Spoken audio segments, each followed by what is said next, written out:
As pessoas estão buscando novas formas de solucionar velhos problemas, particularmente na América.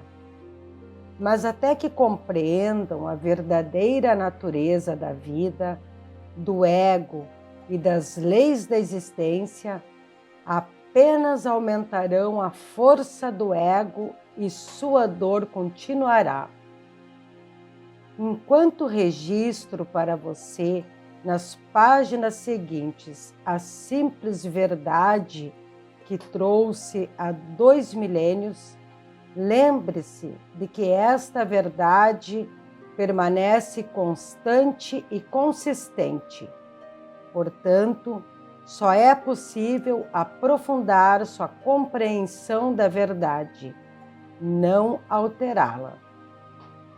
Você se deu conta, enquanto lia as 2 primeiras cartas, de que tudo que eu falava às pessoas da Palestina era uma consequência direta de ter percebido a realidade da existência no deserto, isto é, de que nada era sólido?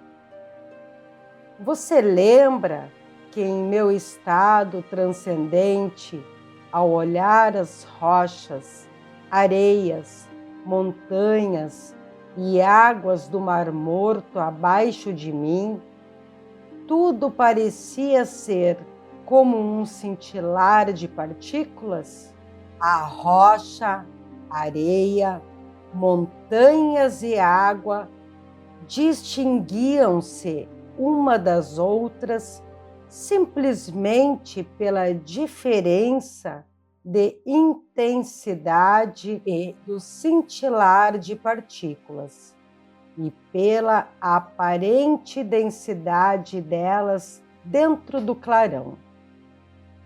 Não há outra maneira pela qual eu possa descrever o que vi quando estava na Terra, para transmitir os fatos referentes à verdadeira substância da matéria e à aparente construção sólida do mundo. Em linguagem moderna, o cintilar de partículas provavelmente seria chamado de vibração de partículas. Talvez, se pudesse combinar os 2 termos e descrever a realidade visível mais fundamental como um cintilar de partículas. Isso transmite o sentido da incandescência luminosa, na qual vi as partículas dançarem. Tendo dito tudo isso como introdução para o relato de minhas atividades na Palestina, deixe-me levá-lo para um outro dia, 2000 anos atrás, quando o sol brilhava, o céu estava limpo, azul claro, e comecei a subir as colinas com meus discípulos, em uma tentativa de afastar-nos para descansar, meditar e orar. Mas isso não aconteceria. Tínhamos pensado em escapar, porém, apesar de dizer para as pessoas quais eram as minhas intenções, primeiro nós fomos seguidos por uns poucos, que então avisaram outros de que estávamos indo para os montes. Embora tivéssemos pedido que voltassem a seus lares, os poucos logo se tornaram um grande grupo de pessoas que nos seguia a certa distância. Insistiam em que eu falasse com elas. Você pode se perguntar por que elas estavam tão ansiosas para me escutar. Intuitivamente, elas sabiam que eu falava palavras de vida. Sempre mostrei a atividade do Pai ao seu redor, e isto deu a elas esperança e ajudou-as a ver o mundo com um novo olhar. Falei do amor e elas se sentiram confortadas.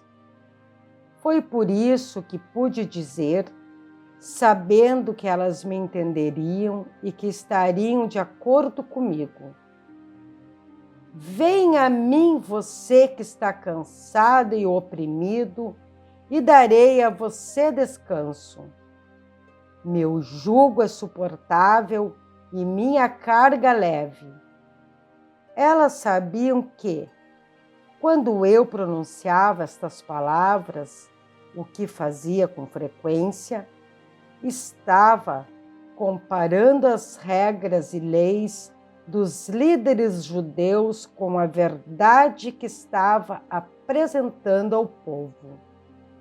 Então, quando as pessoas me suplicaram que ensinasse, o que poderia fazer senão sentar-me sobre uma rocha logo acima delas e ensinar? Decidi que, se elas tinham vindo de tão longe para ouvir-me, escutariam algo que recordariam e possivelmente falariam disso durante a vida toda. Eu sabia que, apesar de tudo que tinha dito a elas acerca do Pai e o Pai amor, ainda tinham medo de que Deus as rejeitasse. Embora eu tenha tentado ajudá-las a compreender que o Pai de quem falava não era o Deus personalizado que elas adoravam, sabia muito bem que estavam confusas. Mesmo tendo dito uma e outra vez que o Pai estava em seu interior, continuavam preocupadas sobre receber um castigo vindo do alto por acreditar em minhas palavras. O que deveria ensinar naquele dia? Perguntei ao Pai. Então observei as cabras e as ovelhas que estavam pastando na colina sob o vigilante cuidado de seu pastor, e a mensagem para esse dia me veio ao espírito. Levantei-me e falei para que se ouvisse minha voz até o fim da multidão. Vejam estas ovelhas e cabras pastando nas colinas. As ovelhas estão num lugar e as cabras em outro. Observem as ovelhas. São pacientes e pacíficas entre si, mesmo quando estão apertadas num canto do curral. Pastam tranquilamente. Nunca reclamam o terreno que não é seu. Deixam o pasto curto, mas não o estragam, o que permite que a grama se recupere depois de passarem por cima dela. E o que é mais importante, escutam a voz do seu pastor. Portanto, ele cuida bem delas. Ele as guia para os melhores pastos e dorme junto a elas durante a noite, para que não sejam atacadas por cães e ladrões.